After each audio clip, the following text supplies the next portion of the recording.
10th class board वाले बच्चे। चलिए, रियल नंबर का वीडियो हम अभी कंटिन्यू कर रहे हैं। तो रियल नंबर में जो फर्स्ट चैप्टर अपना 10th का है उसमें मैंने जो यूक्लिड डिवीजन लेमा बताया था उसमें एचसीएफ निकालने के लिए। तो कुछ बच्चे डीएवी के जो है मुझसे पूछ रहे थे, ऋषभ खासकर आप पूछ रहे थे कि ये स्कूल में मना कर दिया है कि ये नहीं करना, मगर वो गलत है। यूक्लिड डिवीजन लेमा इंपॉर्टेंट है, एचसीएफ निकालना इंपॉर्टेंट है, और वो क्यों है आज मैं उसके और क्वेश्चन लूंगा तो अपने आप मालूम पड़ जाएगा। फिलहाल अभी ये कुछ क्वेश्चन बाहर का है, एनसीईआरटी एग्जाम्पलर का ये कुछ क्वेश्चन है। एनसीईआरटी में ज़्यादा चीज़ें नहीं है इंपॉर्टेंट, बट हाँ एग्जाम्पलर में कुछ चीज़ें इंपॉर्टेंट है, तो वो चीज़ें मैं आज की क्लास भी हमारी बेस किस पर है, यूक्लिड डिवीजन लेमा पर और एल्गोरिथम पे है। तो ठीक है, पहला क्वेश्चन देखो, नोट कर लेना। Show that only one and only one out of n+2 n+4 is divisible by 3। तो ये मेरे पास में क्वेश्चन है, इन तीनों में से कोई एक n+2 n+4 is divisible by 3, ये मेरे पास में क्वेश्चन है। तो आप इसका सॉल्यूशन में आप क्या करेंगे, let n be any positive integer. आप n कोई एक इंटीजर लेते हैं which is divided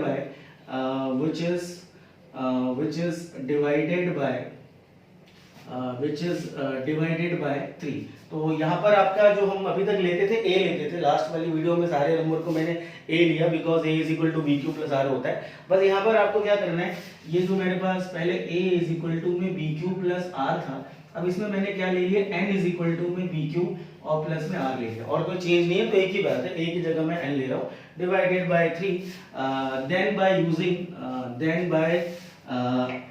then by using Euclid division lemma. तो आपको यहाँ पे लगाना है this is n is equal to में थ्राइस ऑफ q प्लस में r, और आपको पता है कि यूक्लिड डिवीजन लेमा यहाँ पर होल्ड नहीं करता, यहाँ तक नहीं होता। आगे इसके आगे जो इंपॉर्टेंट बात है ये कि आपका जो रिमाइंडर आएगा वो 3 से छोटा आएगा और ग्रेटर देन इक्वल 0 आएगा। मेरे पास में ये this is n is equal to 3q plus में r है। यहाँ पर रिमाइंडर इज इक्वल टू 0 लेंगे तो आपके पास आया n इज इक्वल टू में थ्राइस ऑफ q, रिमाइंडर आपका 1 भी आ सकता है तो n is equal to thrice of q plus 1, remainder आपका 2 भी आ सकता है तो n इज इक्वल टू निकलेगा थ्राइस ऑफ q प्लस में 2। तो ये तीन हमारे पास अलग अलग केस आए। तो अब ये तीन केस जो मेरे पास में निकले हैं, इन तीन केस में दिस इज केस 1, केस 2 और केस 3। अब यहाँ पर हम क्या करेंगे, स्क्वायरिंग बोथ साइड नहीं करेंगे, बिकॉज स्क्वायरिंग का उसने कोई ऑप्शन दिया नहीं है। अब हम लेते हैं पहला वाला, this is our case number 1। तो केस नंबर 1 में n is equal to thrice of q है, तो केस नंबर 1 में आपने लिया n is equal to 3q, और इसके अंदर यदि आप देखोगे तो क्या बोला उसने, यदि मेरे पास फर्स्ट लेता हूँ n is equal to 3q, ठीक है, n is equal to 3q, मुझे चाहिए क्या, मुझे चाहिए n+2 और n+4। देखो ये n आ गया है। अब आप यहाँ कर लो adding to both the side. तो यहाँ पर क्वेश्चन के हिसाब से करना पड़ेगा। कई बार हमने जो लास्ट क्वेश्चन किए थे उसमें स्क्वायरिंग किया था क्योंकि वहाँ स्क्वायर बोला था। यहाँ पर मुझे क्या करना है, यहाँ पर 2 ऐड करना है क्योंकि n तो आ गया, अगला नंबर कौन सा मेरा n+2 है, तो आप यहाँ पे ऐड कर लो। तो this is n+2 is equal to में 3q प्लस का 2, आपने इधर भी ऐड किया इधर भी ऐड किया, तो ये मेरे पास में निकला दूसरा, ये पहला वाला और ये दूसरा वाला। अच्छा, अब इसी के अंदर क्या कर लेंगे आप बताइए, एडिंग। अब कितना ऐड कर लूँ मैं, 4 ऐड कर लेता हूँ इसके अंदर, तो ये कितना निकल जाएगा, n+4 इज इक्वल टू में थ्राइस ऑफ q प्लस का 4। तो ये मेरे पास में 3 आया, एक कौन सा निकला n आया, दूसरा कौन सा निकला n+2 आया। देखो ये n आया, ये n+2 आया, ये n+4 आया। अब मुझे बताओ इन तीनों में से कौन सा डिविजिबल है 3 से, तो यहाँ पे लिखेंगे हेयर मतलब यहाँ पे n is equal to thrice of q is divisible by 3। ये आपका 3 से डिविजिबल है, और क्योंकि ये 3q यहाँ पे आ रहा है तो ये मुझे प्रूफ करना था, मगर ये मैंने अभी सिर्फ केस 1 लिया है। यदि मैं अगला केस यहाँ पे लेता हूँ, द नेक्स्ट केस मेरे पास में है कौन सा वाला, n इज इक्वल टू में 3q plus 1 thrice of q plus 1, ठीक है। अब यहाँ पर वही सेम जो मैंने यहाँ पे काम किया, ये केस 2 यहाँ पर मैं लिख देता हूँ, दिस इज केस नंबर 2। यहाँ पर सेम काम करना है। पहला कौन सा करना पड़ेगा, adding to both the side, आप दोनों तरफ 2 ऐड कर दो, तो ये n+2 is equal to 3q plus 3, ये आपका फर्स्ट nq प्लस 1, ये आपका निकला 3q प्लस 3, और आप फिर क्या कर लीजिए, एडिंग 4 बोथ द साइड, आप दोनों तरफ ऐड कर लीजिए 4, तो n+4 is equal to 3q plus का ये हो जाएगा 5, आप यहाँ पे 2 ऐड किया 5 आ जाएगा, तो ये आपका 5 आ गया। तो देखेंगे यहाँ पर हमारे पास जो 3 निकले उसमें से कौन सा डिविजिबल है वो हमें देखना पड़ेगा। तो इन तीनों में से जो डिविजिबल मेंबर कौन सा है, ये 3q + 3 ये डिविजिबल है। अच्छा यहाँ पे क्या लिखना पड़ेगा, हेयर, मतलब ये सेकंड वाले केस में n + 2 = 3q + 3 इज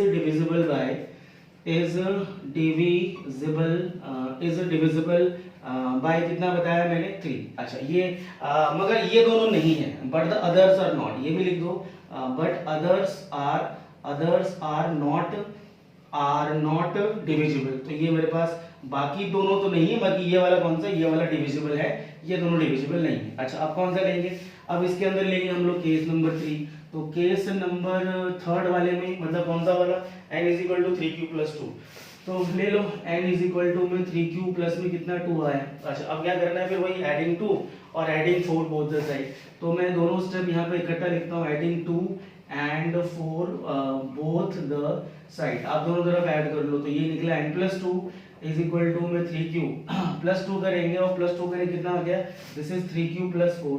एक मेरे पास ये वाला केस बना, दूसरा बनेगा n + 4 ये आपके पास निकला थ्राइस ऑफ q।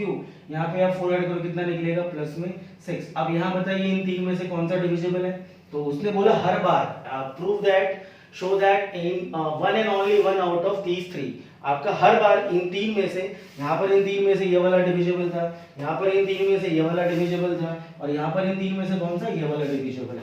तो यहाँ बता दो आप, here thrice of q + 6 is divisible by 3। तो ये आपका काम करना था, ठीक है। तो ये क्वेश्चन और इससे मिलते जुलते एक दो क्वेश्चन और है, वो भी आपको प्रैक्टिस करना है। This is for NCERT exemplar, बहुत इंपॉर्टेंट क्वेश्चन है डीई वगैरह स्कूल के लिए, ठीक है। चलो अगला क्वेश्चन नोट करो। चलिए ये दूसरा क्वेश्चन है एग्जाम्पलर का है, find the HCF of 65 and 117 and express it in the form of 65 m + 117 and hence find m और n। ये आपको क्वेश्चन आपके पास में है। तो पहला पार्ट है find the HCF of this. तो पहले मैं इसका ये वाला पार्ट निकाल लेता हूँ, एचसीएफ। अच्छा इसमें इसने बोला नहीं है आपको बाय यूजिंग यूक्लिड्स, बट आपको यूक्लिड का ही मेथड लगाना पड़ेगा। तो इसलिए मैंने आपको बोला कि ये यदि किसी स्कूल में मना किया तो मत मानना, ये जरूरी है। डीएवी एमएटी सारे स्कूल जो है आजकल थोड़ा सा एग्जाम्पलर पे फोकस ज्यादा करते हैं, तो ये क्वेश्चन बहुत इंपॉर्टेंट है, ठीक है। और इसमें आपको यूक्लिड का मेथड ही लगाना पड़ेगा। तो चलो पहले हम लोग क्या करते हैं, पहले हम निकाल लेते हैं एचसीएफ ऑफ 65 and 117। तो आप डिवीजन मेथड लगाओगे, 65 1 जा 2 जा पे आपका ये बड़ा हो जाएगा, तो आप यहाँ पे 1 लगा लो, 65 रिमाइंडर आपके पास में यहाँ 2 आया और यहाँ पे आपके पास 5 आया। तो हर स्टेप के बाद में आपको क्या लिखना पड़ेगा, by EDL Euclid division lemma आपको क्या लिखना पड़ेगा यहाँ पे, 117 = 65 × 1 और प्लस में रिमाइंडर, ठीक है। चलो और हर स्टेप को आप क्या करते जाओ, ये जो आपने लिखा ईडीएल के बाद में, इस स्टेप को आप ऐसे हाईलाइट करके रख लो, ये काम की चीजें ध्यान रखना इसीलिए। अब इसका नेक्स्ट हम करेंगे डिवीजन, जो इसके बाद की स्टेप होगी वो हमारे पास होगा, this will B 65 divided by 52। तो ये आपका फिर जाएगा 1 जा, तो 52 आपका गया 1 जा। अब यहाँ पे हमारे पास में ये 13 आया, तो अब फिर से वही चीज आपको क्या लिखना पड़ेगा, by using Euclid division lemma. तो will write 65 = this will be 52 × 1 plus में 13। तो इसको भी आप कर लो हाईलाइट, क्योंकि ये करना आपको जरूरी है, ठीक है। अच्छा इसके बाद में जो आपके पास में नेक्स्ट क्वेश्चन होगा उसका नाम है ईडीएल, और एंड देन आपके पास एक स्टेप और जाएगा। अब ये 52 हमारे पास आएगा और इसके अंदर आपका 13 आएगा, 13 4 जा 52, तो रिमाइंडर 0 आया। तो since remainder is 0, since remainder is equal to 0, therefore जो हमारे पास में एचसीएफ निकला वो कितना निकला, 13, ठीक है। और यहाँ पर भी I can write 52 bye using EDL, वो लिखना पड़ेगा मुझे, मैं यहाँ लिख लेता हूँ 52 = दिस इज 13 × 4 और प्लस में 0। तो ये मैंने 3 स्टेप्स जो है यहाँ पर निकाल दी है, इसको मैंने कर दिया हाईलाइट। तो देखो ये 3 स्टेप जो आपके पास में 1 2 3, ये मेरा यहाँ तक का काम हो गया, फाइंड द एचसीएफ। तो एचसीएफ निकाल लिया आपने, बढ़िया है। तो एचसीएफ निकालने के बाद चलो बड़ा स्पीड पे काम करता हूँ, कभी कभी तो लगता है कि थोड़ा सा रुकना ज़रूरी है, तो बस मैंने कुछ नहीं किया, एक फ्लो के अंदर HCF निकाल दिया, ये सिखाने की ज़रूरत नहीं थी। अब थोड़ा सा आराम से इसके आगे जाते हैं। फाइंड, अब इसको मुझे जो HCF निकला है दैट इज 13 को मुझे इस फॉर्म में एक्सप्रेस करना है। तो मुझे वी हैव टू एक्सप्रेस, मैं यहाँ पर बता देता हूँ कि मुझे करना क्या है। We have to express, now we have to express 13 that is equal to 65 of m plus 117 of n। तो ये इसको भी मैं इनसर्कल कर लेता हूं ताकि आपके लिए चीज हाईलाइटेड रहे। ये मुझे लाना है, मुझे इसको इस तरह से एक्सप्रेस करना है और m और n की वैल्यू देखनी है, मुझे कौन सी वैल्यू आएगी। तो अब यहां पर आप देखो क्या करना पड़ेगा आपको। 13 की वैल्यू, ये 13 आपके पास 13 कहां कहां पर आ रहा है। 13 एक मेरे पास यहां पे आ रहा है, दूसरा मेरे पास यहां पे आ रहा है, दो जगह 13 आ रहा है। 35 के अंदर 65 चाहिए, यहां पर 35 लिंक हो रहा है 52 से, यहां पर 13 लिंक हो रहा है 52 से, यहां पर 13 लिंक हो रहा है 65 से। तो देखो मैं 13 की वैल्यू यदि मुझे 65 के साथ में कनेक्ट करना है तो मैं 13 की वैल्यू यहां से निकालूंगा, इसका नाम रख लेते हैं फर्स्ट, इसका नाम रख सेकंड। तो ये आपको आइडिया इन स्टेप से लगाना पड़ेगा, ध्यान रखना, ठीक है। तो चलो फर्स्ट 13 की वैल्यू मैं यहां से निकालता हूं। तो देखो 13 को वहीं रखना है, ये चीज 52 आपका शिफ्ट होकर इधर आएगा। तो बोलो फ्रॉम सेकंड, तो 13 इज इक्वल टू कितना है बताओ जरा एक बार। 13 इज इक्वल टू, ये चीज ट्रांसपोज होके उधर गई, तो इट इज 65 माइनस 52 इंटू 1, ठीक है। चलो अब आगे देखते हैं। 13 के अंदर 65 चाहिए और 117 चाहिए। तो मैं यहां पे आपसे बोलूं कि 13 के अंदर 65 तो आ गया, मगर क्या आपको 52 यहां पे चाहिए? 13 की वैल्यू के अंदर 52 आपको चाहिए या नहीं चाहिए? तो यहां पे आप देखोगे तो यहां पर मैं ब्रैकेट में समझाने के लिए लिख दूं कि 52 इज नॉट नीडेड। 52 हमें नहीं चाहिए।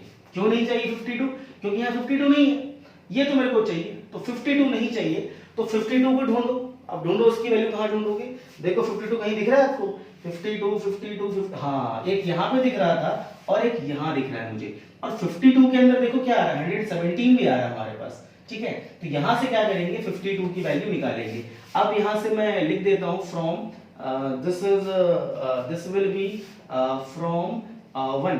52 की जो वैल्यू निकली वो कितनी निकली बताओ। यहाँ से इसको शिफ्ट करो इधर, तो ये आपका निकलेगा 170 माइनस का 65 इंटू 1। और ये जो वैल्यू है मैं यहाँ पे लगा देता हूँ। एंड यहाँ पे क्या कर देता हूँ, इसको मैं कर देता हूँ पुटिंग इन द, इसका नाम क्या रख दिया मैंने, 1 2, इसका नाम मैं थर्ड रख देता हूँ, इसका नाम मैंने रख दिया थर्ड। चलो थर्ड में पुट कर देते हैं, putting in the third equation. तो थर्ड वाले में आप यहाँ पर इसको यदि पुट करते हैं तो 13 इज इक्वल टू 65 माइनस, अच्छा 52 के बदले यहाँ पे कितना आ जाएगा, यहाँ पे आ जाएगी इसकी वैल्यू ये वाली। तो ये वाली वैल्यू में लिख रहा हूँ 117 और माइनस का 65 इंटू 1, और ये ब्रैकेट में रहेगा। अच्छा ब्रैकेट आप खोल लो, तो 65 माइनस 117 और माइनस का ये प्लस का हो गया, दिस इज 65 इंटू 2। अब देखो पढ़ने का तरीका क्या होगा, इसको पढ़ने का तरीका थोड़ा सा हम चेंज करेंगे। ये पढ़ो जरा एक बार, क्या लिखा है, ये लिखा है अब आप लोग तो पढ़ोगे 65 इंटू 1, मगर मैं इसको बोलूंगा ये लिखा है एक बार 65। ये क्या लिखा है, ये दो बार 65। तो एक बार 65 और दो बार 65, और ये पॉजिटिव और ये पॉजिटिव है ना, तो एक बार 65 और दो बार 65, तो एक बार 65 और दो बार 65। यदि मैं हिंदी काउंटिंग की बात करूं तो कितने बार 65 हो गए, 3 बार 65 हो गए। तो this is 13 is equal to 3 बार 65 माइनस, एक तो 17 आपके पास में एक ही बार है, तो देखो आ गया क्या, हाँ देखो आ गया। अब इसको मैं फाइनल क्या कर देता हूं, क्लोज। ये हमारे पास उसने जो बोला था कि 13 को जो HCF निकला उसको 65 और 117 के टर्म में एक्सप्रेस करो, तो मैंने कर दिया एक्सप्रेस। देखो 65 भी आ गया, 117 भी आ गया।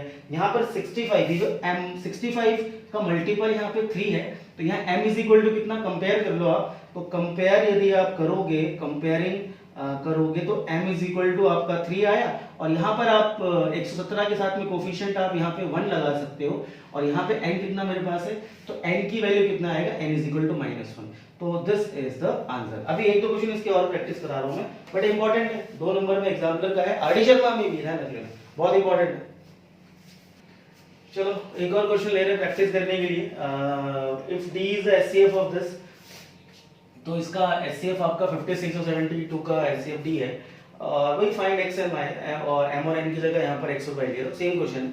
आप लोग चाहो तो सॉल्यूशन ना देकर के पहले ट्राई कर लो उसको, जो मैंने बताया आपको तरीका, और अटकोगे तो एक बार सॉल्यूशन देख लेना। तो यदि चाहो आप लोग सेल्फ ट्राई करना तो कर सकते हो, x और y की वैल्यू निकाल के।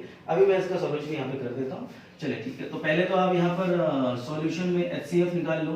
तो HCF ऑफ 56 एंड 72, तो 72 में आपने डिवाइड किया 56 का, तो पहले वंजा दिया, वंजा तो 12 6, और ये आपका कितना बचा 1, तो 56 नहीं क्या लिखेंगे by using EDL, 72 is equal to 56 into 1 plus remainder आपका कितना निकला 16 आया, आई थिंक 6 6 12, हाँ ठीक है करेक्ट है।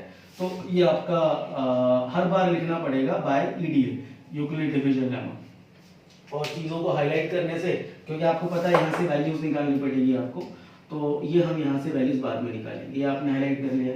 अच्छा यहाँ पे फिर अगला आप फिर से एक बार और डिवाइड करेंगे, तो एक बार और डिवाइड करेंगे, तो दिस इज 56, ये आपका निकल गया 56 इज डिवाइडेड बाय 16, तो 16 4 ज़ा इज 56, अरे वाह रिमाइंडर तो आपका एक बार में ही आ गया ये, तो आई थिंक ये छोटा जाएगा, तो फिर यहाँ पे लिख लेते हैं by EDL Euclid division lemma, तो 56 ना 16 16 4 ज़ा 16 की टेबल में 56 नहीं आएगा, मैं भी क्या चल रहा था मेरे दिमाग में, 16 3 ज़ा इज 48, 16 16 3 ज़ा इज 48, ओके। तो यहाँ पे आपके पास बचा, दिस इज 16 में से गया 8 आएगा, और यहाँ पे आपके पास बचेगा 0, 8 is the remainder, तो 56 is equal to 16 into 3 and plus में रिमाइंडर आपका आया 8, और एक और स्टेप की डिवीजन आपके पास जाएगी, तो वो आपका जाएगा अब इस बार 16, और दिस विल बी 8 1 ज़ा 8 2 ज़ा, तो आपका रिमाइंडर 0 आ गया, तो रिमाइंडर 0 आ गया, और यहाँ पर आप क्या लिखेंगे, यहाँ लिख देता हूँ मैं 16 इज इक्वल टू 8 इंटू 2, और प्लस में आपके पास 0 आया, तो यहाँ पर जो HCF निकला वो कितना निकला, हमारे पास 8 आया। चलिए तो 3 स्टेप जो मेरे पास आई है, एक कौन सी स्टेप आई है, एक ये वाली स्टेप आई है, और एक ये वाली स्टेप आई है। अब हम HCF कितना निकल गया, 8 आया, तो D इज इक्वल टू 8 आया, इफ D इज ये D लिखा है, D इज HCF, तो अब यहाँ पे हमारे पास आप लिख दो D is equal to 8, that is HCF आपका कितना निकला, 8 इज इक्वल टू, अब 8 को क्या करना है आपको, इसको सेटिस्फाई करवाना है, 56x प्लस 72 ऑफ y। अब फिर वही देखेंगे कौन सा नीडेड है कौन सा नहीं है।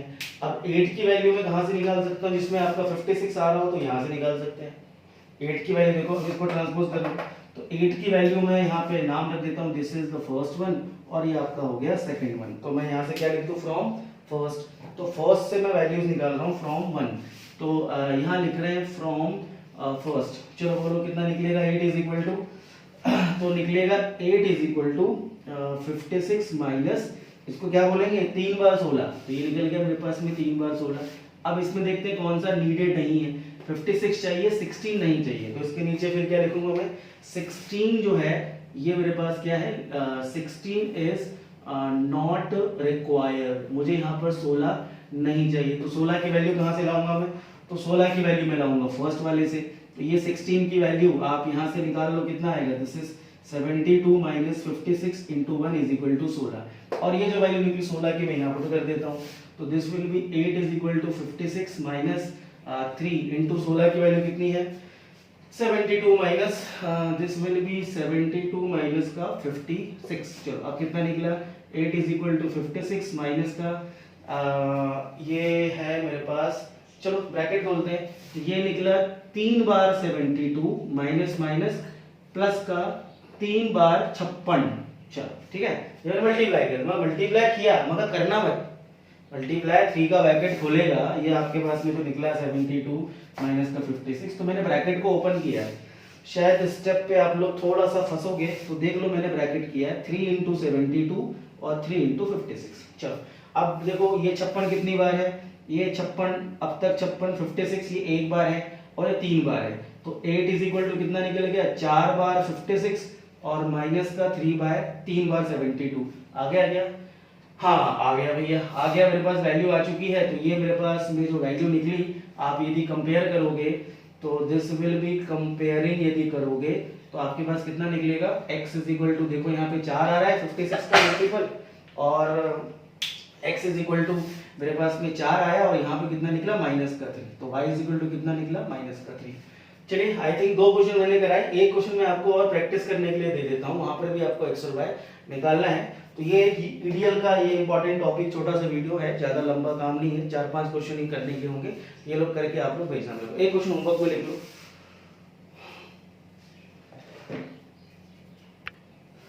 चलिए ये एक सेम वैरायटी का क्वेश्चन है, if d is the HCF of 255, same है, find the value of x and y satisfying d is equal to 210x plus में 55y, तो 210x प्लस 55y, तो वैरायटी आपके पास में बिल्कुल ये सेम है, और ये क्वेश्चन आप कर लो, इंपॉर्टेंट है, ठीक है। बाकी हम लोग आगे का टॉपिक अगली वीडियो में डालूंगा मैं, छोटा सा वीडियो, जल्दी काम करके जल्दी भेजो, बाय।